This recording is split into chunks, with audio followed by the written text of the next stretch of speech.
సదాశివసమారంభాం శంకరాచార్యమధ్యమాం అస్మదాచార్యపర్యంతం వందే గురుపరంపరాం. గురుర్బ్రహ్మా గురుర్విష్ణు గురుర్దేవో మహేశ్వరః గురు సాక్షాత్ పరబ్రహ్మ తస్మై శ్రీ గురవే నమః. గురువే సర్వలోకానాం భిషజే భవరోగిణాం నిదయే సర్వవిద్యానాం శ్రీ దక్షిణామూర్తయే నమః. శారద నీరదేందు ఘనసార పటీర మరాళ మల్లికాహార తుషార ఫేన రజతాచలకాశ ఫణీష కుంద మందార సుధాపయోనిధి సితతామరస అమరవాహిని శుభాకార తనుప్పు నిన్ను మదిన్గానగనెన్నడు కల్గు భారతి. అమ్మల గన్నయమ్మ ముగురమ్మల మూల పుటమ్మ చాల పెద్దమ్మ సురారులమ్మ కడుపారడి పుచ్చడియమ్మ తన్నులో నమ్మిన వేల్పుటమ్మల మనమ్ముల నుండెడి అమ్మ దుర్గమాయమ్మ కృపాబ్ది ఇచ్చుత కవిత్వ మహత్వ పటుత్వ సంపదల్. సభా సరస్వతికి ప్రణామాంజలి. ఈ రోజున స్కాంద పురాణం అనేటటువంటి అంశం మీద మనం చర్చించుకోబోతూ ఉన్నాం. అయితే స్కాంద పురాణం చర్చించే ముందు ఒక 10 నిమిషాల పాటు మనము ప్రశాంతంగా కళ్ళు మూసుకొని నెమ్మదిగా మనలోకి మనం వెళ్ళి కొద్దిసేపు ధ్యాన సాధనలో నిమగ్నం అవుదాం. హాయిగా కూర్చుందాం. 10 నిమిషాల పాటు స్థిర సుఖ ఆసనంలో హాయిగా కూర్చుందాం. వేళ్లలో వేళ్ళు కలుపుకుందాం. 2 కళ్ళు మూసుకుందాం. ప్రకృతి సహజ సిద్ధంగా మనలో జరుగుతూ ఉన్న ఉచ్ఛ్వాస నిశ్వాస శ్వాసను మాత్రమే గమనిస్తూ భగవంతునితో భగవత్ శక్తితో సత్యదేవునితో మనం ఏకమవుదాం. అప్పుడే భగవంతుని జ్ఞానాన్ని సంపూర్ణంగా మనము అందుకోగలం. హాయిగా కూర్చుందాం. బాహ్య ప్రపంచాన్ని మరచిపోదాం. ఆధ్యాత్మిక ప్రపంచంలో విహరిద్దాం. అద్భుతమైనటువంటి సత్యదేవుని ఆలయంలో సత్యనారాయణ స్వామి పుణ్యక్షేత్రంలో ఈ రోజున మనం ధ్యాన సాధనలో నిమగ్నమై ఉన్నాం. హాయిగా కూర్చుందాం. ఎలాంటి ఆలోచనలు ఉండరాదు. కేవలం శ్వాస శ్వాస మీద ధ్యాస.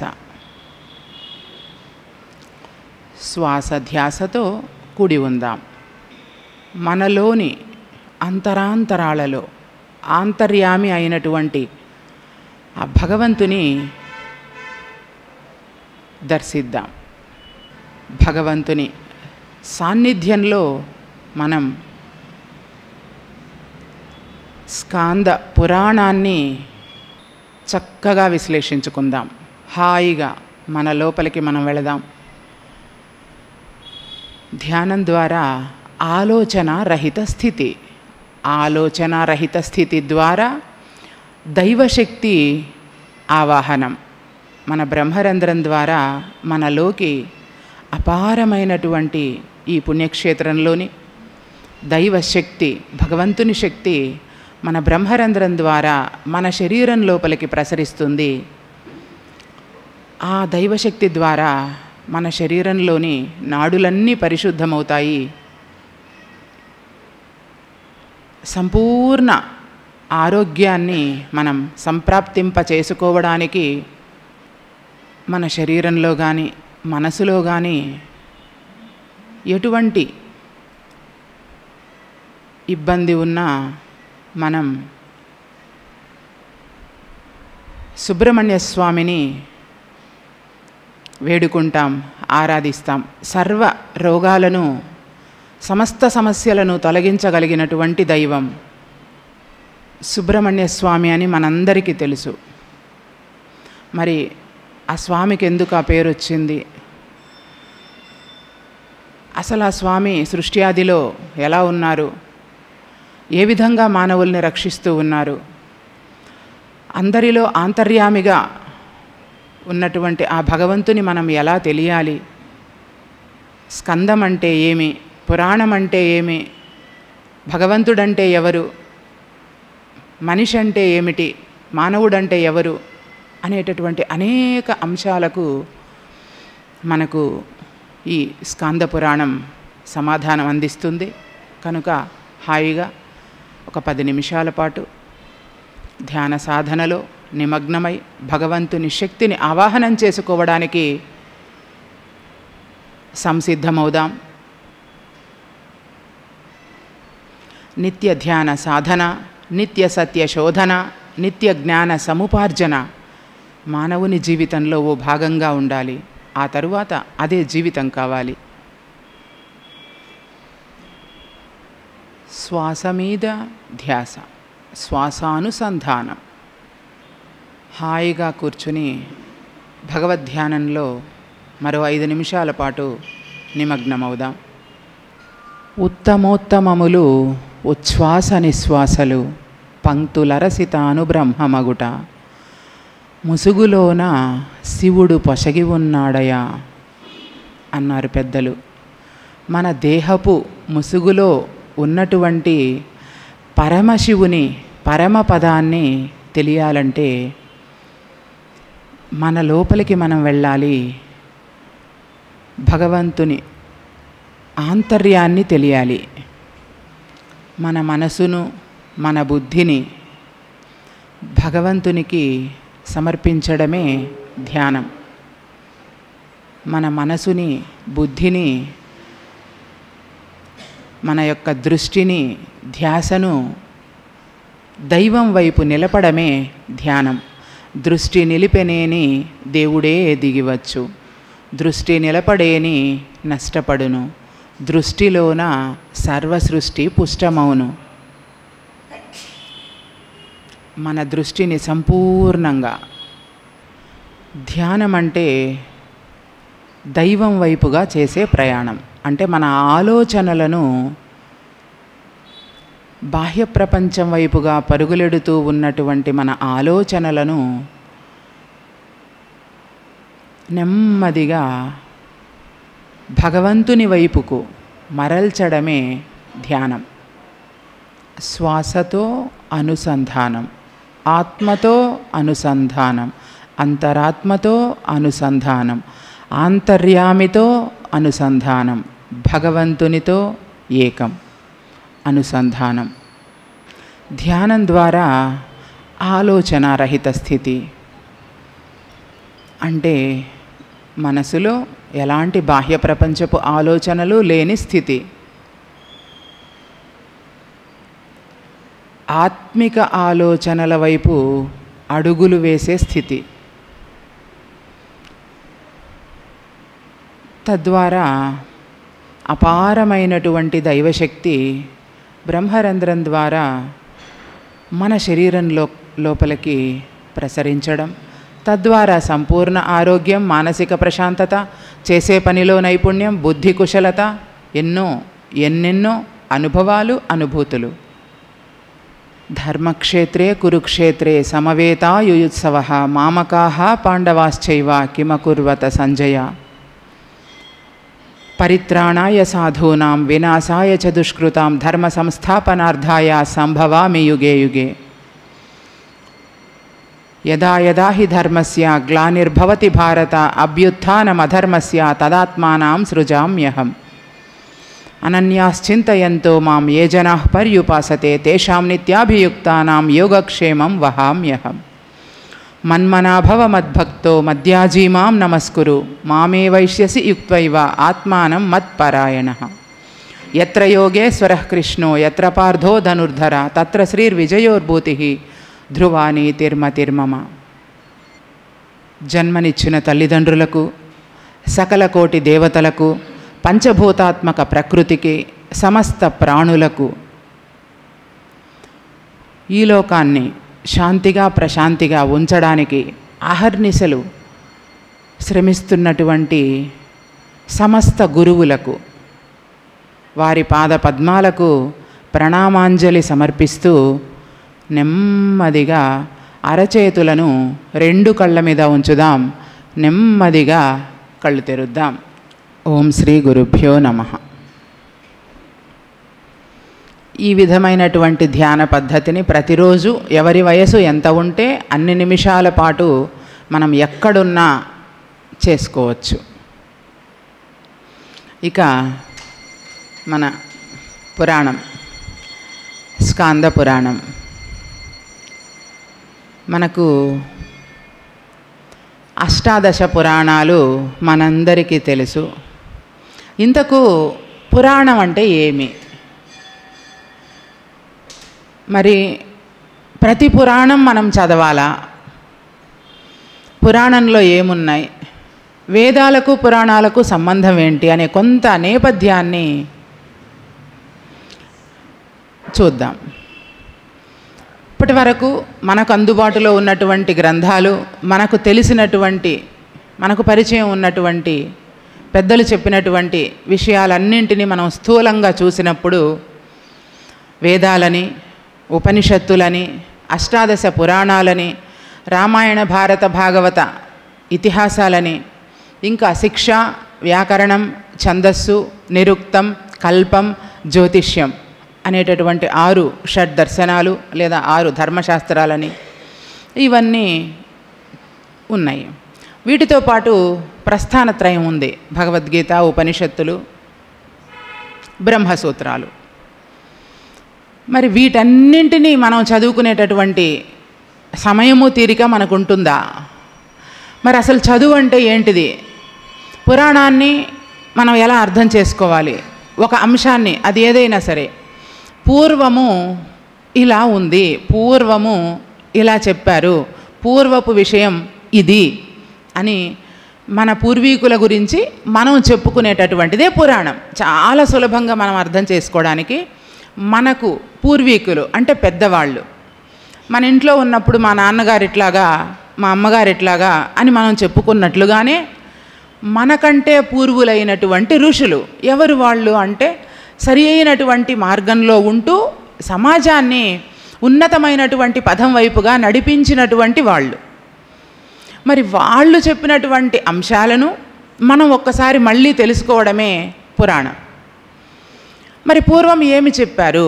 మరి అది పూర్వం వాళ్ళు చెప్పినది మనం వినకపోతే ఏమవుతుంది, మనం తెలుసుకోకపోతే ఏమవుతుంది అంటే, వంట చేయడం మనకు రాకపోతే వంట చేసుకొని తినలేం, చదువుకోవడం మనకు రాకపోతే మనం చదువుకోలేం, ఏ పని తెలియకపోయినా ఆ పనిలో మనము నిష్ణాతులు కాలేము, ఆ పనికి సంబంధించి మనకు ఏమీ తెలియకుండా ఉంటుంది. మరి ముఖ్యంగా భౌతిక సంబంధమైనటువంటి ఏ పనులు మనకు తెలియకపోయినా పర్లేదు, ఎవరి సహాయమైనా తీసుకోవచ్చు. కానీ మరి ఈ ఆధ్యాత్మిక సంబంధమైనటువంటి విషయాలను మనం తెలుసుకోకపోతే ఖచ్చితంగా మన యొక్క జన్మకు సార్థక్యం అనేది ఉండదు.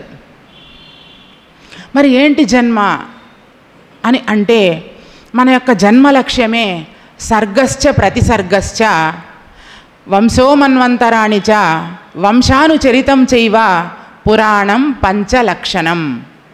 మరి పురాణపు లక్షణాలను మనం తెలుసుకోకపోతే, అది పురాణానికి సంబంధించినటువంటి లక్షణంగా మనం చూస్తూ ఉన్నాం. కానీ ఈ 5 లక్షణాలను మనం తెలుసుకోవాలి. ఇది మనకు సంబంధించినటువంటి విషయం.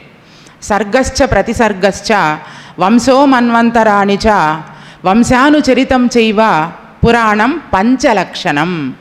అంటే పురాణము 5 లక్షణాలను కలిగి ఉంటుంది. ఏంటి ఆ 5 లక్షణాలు అంటే, ఒకటి సర్గ. సర్గ అంటే సృష్టి. ఏంటి సృష్టి? ఏంటి ఈ సృష్టి? మనకు కనువిందుగా కనిపిస్తూ ఉంది. అనేక రకాలైనటువంటి విషయాలు, వస్తువులు, వాహనాలు, వింతలు, విశేషాలు, రంగురంగుల ప్రపంచము, వీటి వెనకల ఉన్నటువంటిది ఏంటి, మొత్తం సృష్టికి సంబంధించినటువంటి విషయాలన్నీ మనం చూసినప్పుడు ఈ సృష్టి మనం ఎలా చెబితే అలా నడుస్తుందా?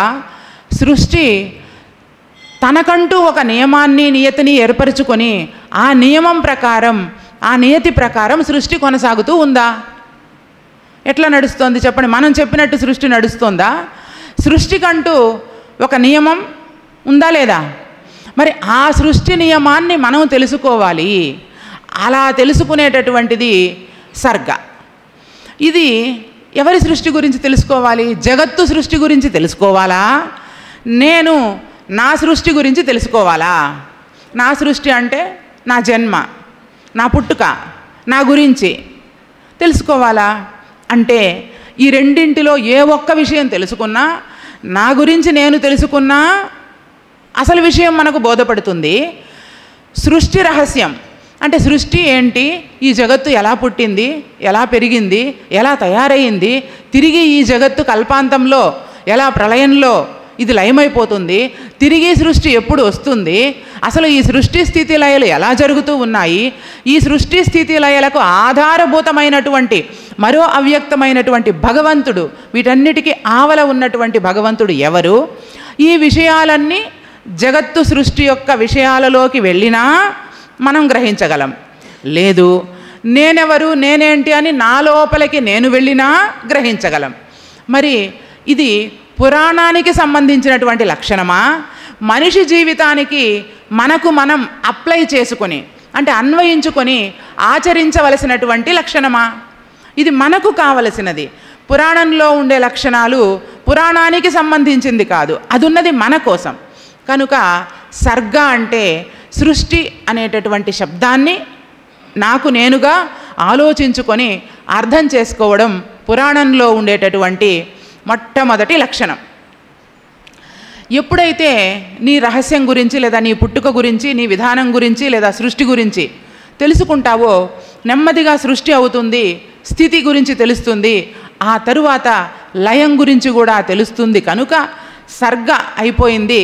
ప్రతిసర్గశ్చ, ప్రతిసర్గము అంటే ఏమవుతుంది, తిరిగి మళ్ళీ పునఃసృష్టి అంటే ఒక కల్పం తరువాత 30 లక్షల సంవత్సరాలకు పైన కదా, ఆ కల్పము తిరిగి రిటర్న్ అంటే లయమైపోయింది. ఎట్లా లయమైపోయింది, భూమి నీళ్ళు అయిపోయింది, నీళ్ళు అగ్నిమయం అయిపోయింది, అగ్నిమయం వాయుమయం అయిపోయింది, వాయువు ఆకాశంలో అయిపోయింది. సో ఇదంతా లయం చెందిన తరువాత ఎంత సమయం పడుతుంది, ఎలా తిరిగి పునఃసృష్టి జరిగింది అనేటటువంటి విషయాలన్నీ తెలుసుకోవడం ప్రతిసర్గ.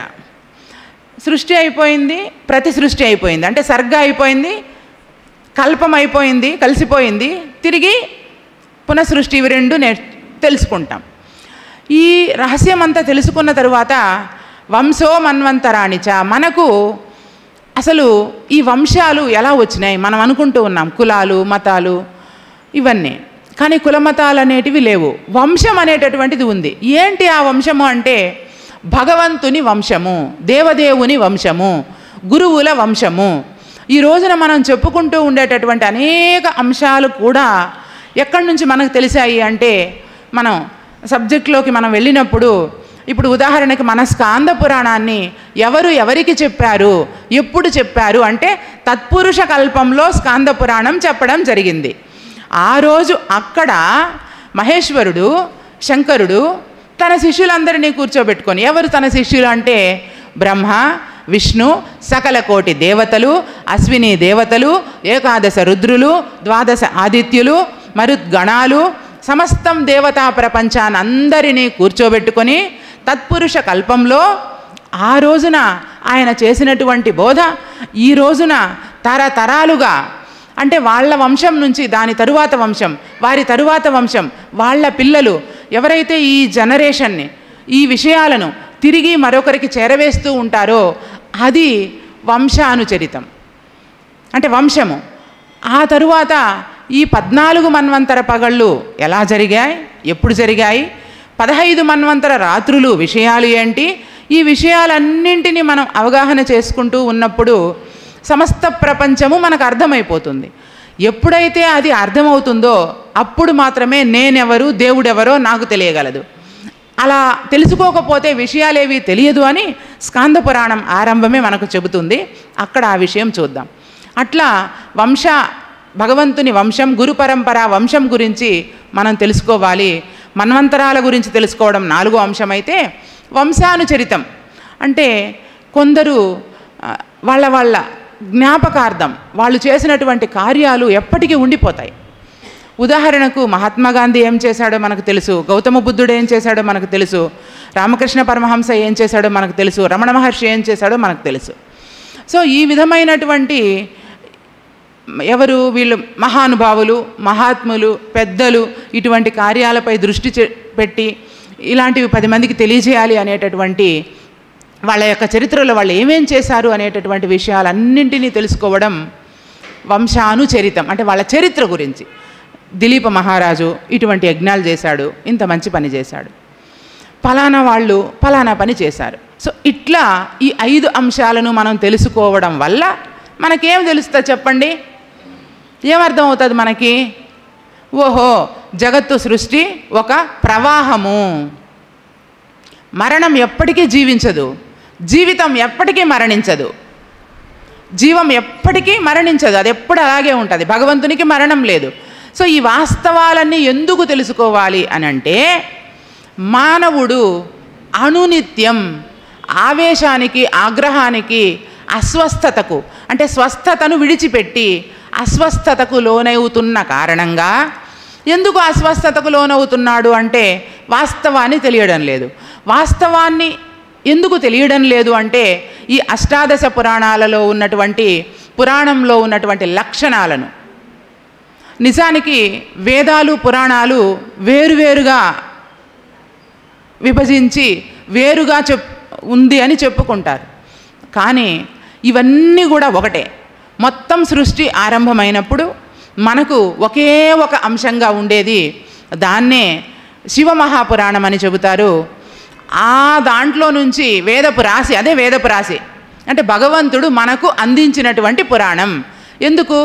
సృష్టిని ఇలా మీరు జీవించండి, ఈ విధమైనటువంటి నియతితో సృష్టి కొనసాగుతుంది, ఆ నియతిని అనుసరించి మీరు భగవంతునిపై దృష్టిని నిలిపి మీ యొక్క సేవలను భగవంతుని సమర్పణతోటి, మయ్యర్పిత మనోబుద్ధి, ఆ సమర్పణతోటి మీరు భగవంతుని జ్ఞానంతో ఇక్కడ ఆ లోక కళ్యాణ కార్యక్రమాలను నిర్వహించండి అని చెప్పి మనల్ని పరమశివుని పరమపదం నుంచి ఇక్కడికి పంపితే, ఆ విషయాన్ని మనం మరచి భౌతిక ప్రపంచపు మాయలో చిక్కుకొని ఆ మాయపు ఊబిలో నుంచి బయటకు రాలేకపోతూ ఉన్నందువల్ల సమస్య.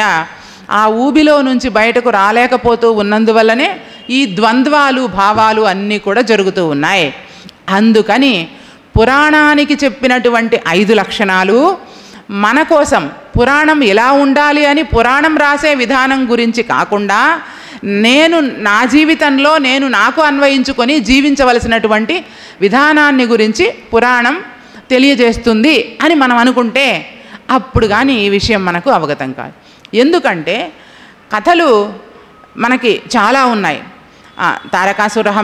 తారకాసురుని కథ కావచ్చు, వీరభద్రుని కథ కావచ్చు, సతీదేవి కథ కావచ్చు, దక్షయజ్ఞం కావచ్చు, 100కు 1000కు 1000 కథలు మనం చదువుకుంటే ఏమైపోతుందంటే, ఇది ఆ కథ అంటే నాకు సంబంధం లేదు, కథను కథగా చదివి విడిచిపెట్టేస్తూ ఉన్నాం. అలా కాకుండా కథను చదువుకుంటూ ఉన్నది నా కోసం, నన్ను నేను సంస్కరించుకోవడం కోసం అనేటటువంటి విషయం దృష్టితో గనక మనం చూపు మొదలైతే, ఆ చూపు మనం అలవరుచుకుంటే చాలా సులభంగా మనకు పురాణాల గురించి, వేదాల గురించి అర్థమవుతుంది. ఇంతకు ఈ పురాణాలు ఎలా ఆవిర్భవించాయి? ఎప్పుడైతే సృష్టి యొక్క నియమాన్ని, సృష్టి యొక్క మనుగడను మనకు ఆ రోజుల్లో ఋషులు అందించారో, అందించినప్పుడు అవి ఫార్ములాస్ లాగా ఉంటాయన్నమాట. రూల్స్ అంటే ఈ రోజుల్లో చెప్పాలంటే చట్టం, జీవోల్లాగా మనిషి ఇలా ఉండాలి, ఇలా నడుచుకోవాలి, హింస చేయకూడదు, అహింస పరమో ధర్మ, ధర్మాన్నే సంస్థాపనం చేయాలి, ధర్మాన్నే ఆచరించాలి, అసత్యం ఆడరాదు, ఇటువంటివన్నీ కూడా మనకు తెలిసినటువంటి విషయాలు కదా. మరి ఈ రూల్స్ని చెప్పేటటువంటి వాళ్ళు ఫార్ములాస్, ఆ ఫార్ములాస్ అన్నీ కలిపి ఒక వేదంగా వాటిని మలిచారు, అంటే మంత్రాలుగా మలిచారన్నమాట. ఇది మంత్రం, ఇది ఇలా ఉండాలి అని. అయితే నిరంతరం మంత్రాలు చెప్తూ ఉంటే శిష్యులకు బోరు కొడుతుందని మధ్యలో ఆ మంత్రానికి అన్వయించి చెప్పుకునేదానికి, ఆ మంత్రం మనకు అర్థం కావడానికి అనుకూలంగా అనువైనటువంటి ఒక కథను, అంటే అది కూడా నిజ జీవితంలో వాళ్ళ ఎదుర్కొన్న విషయాలే, ఇలా జరిగింది అని ఒక కథను ఆ మంత్రానికి అన్వయించి చెప్తూ వచ్చారు ఆ రోజుల్లో ఋషులు. అప్పుడేమైందంటే ఆ పద్ధతిని మంత్రాలను ఒకటిగా విభజించి వేదాలు అన్నారు. మధ్యలో వాళ్ళు ఆ కథను చెప్పుకుంటూ దానిని అన్వయించుకుంటూ అర్థం చేసుకోవడానికి చెప్పుకున్నటువంటి కథలన్నింటినీ విభజించి వాటిని పురాణాలుగా చెప్పారే తప్ప పురాణాలు వేదం నుంచి వేరు కాదు అని చెప్పడానికి ఇవన్నీ చెప్తున్నాను. పురాణాలు వేదం నుంచి వేరు కావు. వేదంలో ఉన్నటువంటి ఒక భాగమే పురాణము. వేదపు మంత్రాలను అవపోసనం చేసేటప్పుడు వేదపు మంత్రాలను గురువులు శిష్యులకు గురు పరంపరా విద్యగా తెలియజేసేటప్పుడు ఆ పఠనం నిరంతరం చేస్తూ ఉన్నప్పుడు వాళ్ళకి వోకల్ కార్డ్స్ గొంతు కూడా బాగా అలసిపోతుంది. గురువులు బాగా అవపోసన పట్టించేవాళ్ళు ఆ మంత్రాలను. అలా పట్టించినప్పుడు మధ్యలో కాస్త విరామం కోసం అనేకమైనటువంటి కథలు చెప్పేవాళ్ళు. ఆ కథలన్నీ కూడా పరమ ప్రయోజనమైనవి, కాలక్షేపపు కథలు కావు. కథలు కాలక్షేపానికి కథలు అని చాలామంది అనుకుంటూ ఉంటారు. కథలు ఏవి కూడా కాలక్షేపానికి కాదు, మనం అన్వయించుకొని ఆచరణ చేయడానికే అనేటటువంటి విషయం మనకు అర్థమైపోతే అప్పుడు పురాణాన్ని, వేదాన్ని, ప్రస్థానత్రయాన్ని, ఏ గ్రంథాన్నైనా చదువుకునేటటువంటి చూపు మనకి అర్థమవుతుంది. అంటే ఆ చూపు ఇప్పటికీ నేను చూసినటువంటి సమాజంలో ఒక 15% మందికి తప్ప మిగిలిన 85% మందికి ఆ చూపు అనేది కరువైంది. ఎందుకు కరువైంది? ఆ విషయాన్ని పార్వతీదేవి పరమశివునితో ప్రశ్నించడంతోనే స్కాంద పురాణం ప్రారంభమవుతుంది. ఆ స్కాంద పురాణం ప్రారంభించుకునే ముందు ఒక్కసారి మనం స్కంధునికి నమస్కారాలు చెప్పి మనము ప్రారంభించుకుందాం. షణ్ముఖం పార్వతీపుత్రం, మనం అందరం చెబుదాం. షణ్ముఖం పార్వతీపుత్రం క్రౌంచశైల వివర్ధనం దేవసేనాపతిం దేవం స్కందం వందే శివాత్మజం తారకాసురహంతారం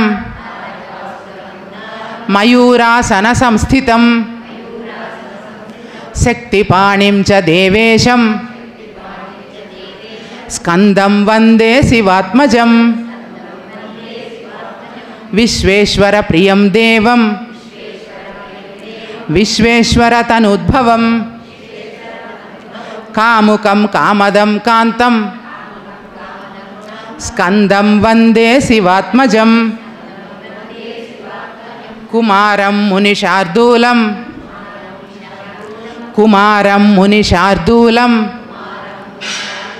మానసానందగోచరం వల్లీకాంతం జగద్యోనిం స్కందం వందే శివాత్మజం ప్రళయస్థితికర్తారం ఆదికర్తారమవ్యయం భక్తప్రియం మదోన్మత్తం స్కందం వందే శివాత్మజం విశాఖం సర్వభూతానాం స్వామినం కృత్తికాసుతం సదా బలం జటాధారం స్కందం వందే శివాత్మజం స్కందషట్కస్తోత్రమిదం యః పఠేత్ శృణుయాత్ నరః వాంఛితం లభతే సద్యః శాంతే స్కందపురం వ్రజేత్ వాంఛితం లభతే సద్యః శాంతే స్కందపురం వ్రజేత్ శరవణ భవ శరవణ భవ శరవణ భవ పాహి మాం శరవణ భవ శరవణ భవ శరవణ భవ రక్ష మాం శరవణ భవ శరవణ భవ శరవణ భవ పాహి మాం శరవణ భవ శరవణ భవ శరవణ భవ రక్ష మాం శరవణ భవ శరవణ భవ శరవణ భవ పాహి మాం శరవణ భవ శరవణ భవ శరవణ భవ రక్ష మాం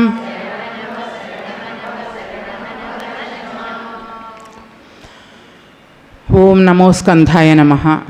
ఓం శ్రీ సుబ్రహ్మణ్యేశ్వర స్వామినే నమః. అజ్ఞానమూలహరణం జన్మకర్మ నివారణం జ్ఞానవైరాగ్యసిద్ధ్యర్థం గురుపాదోదికం పిబేత్. గురుపాదోద్ధితం తీర్థం పీత్వా త్రిపుటినాశనం సర్వద్వంద్వవినాశం చ విద్యతేన పునర్భవం. గచ్చాద్య పునరాగచ్చ మామకాభీష్టసిద్ధయే గురోర్య కృపయా వీక్ష్యం పూజా స్వీకురు మత్కృతం. అనేన సదృశం కార్యం న భూతం న భవిష్యతి. సర్వరోగప్రశమనం సర్వసంపత్ప్రవర్ధనం సర్వాపమృత్యుశమనం కాలమృత్యునివారణం సర్వజ్వరార్తిశమనం దీర్ఘాయుష్యప్రదాయకం. ఓం శాంతి శాంతి శాంతి. Thanks for watching. Please comment, like, share and subscribe our channel.